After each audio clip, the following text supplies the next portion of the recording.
The end of a massive era is officially upon us for the biggest tech company on the planet, and the ripple effects are going to be felt across the entire industry because Apple just announced that Tim Cook is stepping down as CEO this coming September 1st, a position he has held since 2011 when he took over from the legendary Steve Jobs. Taking the helm will be John Ternus, the current Senior Vice President of Hardware Engineering, while Cook will transition into the role of Executive Chairman and Ternus will join the board of directors. Additionally, Arthur Levinson, who has been the non-executive chairman for the past 15 years, will step into the role of lead independent director. This transition has been anticipated for quite some time, but it still marks the conclusion of one of the most impactful leadership runs in corporate history. You have to remember that Cook took control during a period of intense uncertainty. Jobs passed away just 6 weeks after officially handing over the reins, and Cook inherited a massive operation that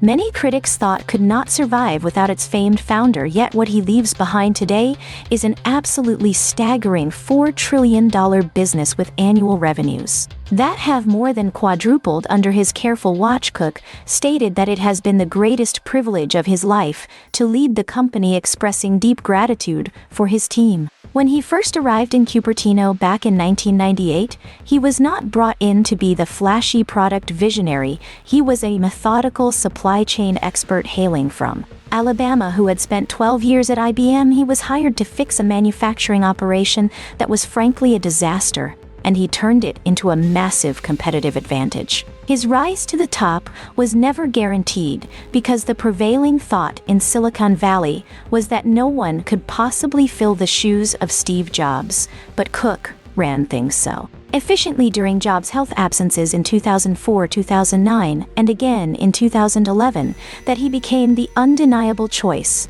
Yes, there were some notable stumbles along the way, like the highly publicized mixed reality headset, which struggled to gain traction with regular consumers due to its hefty price tag and weight. However, his successes far outweigh the misses, turning their services sector into a business generating over $100 billion annually and creating the massive wearables category, with the watch accounting for roughly 25% of global smartwatch sales last year. Now, looking at John Ternus at 51 years old, he is almost the exact same age Cook was when he took the top job. Ternus has spent nearly his entire career there, graduating in 1997 and joining the product design team in 2000. And by 2013, he was a vice president, and in 2021, he became the youngest member of the executive team. He has overseen the development of the phone, the tablet, the headphones, and the computer line, focusing heavily on durability, repairability,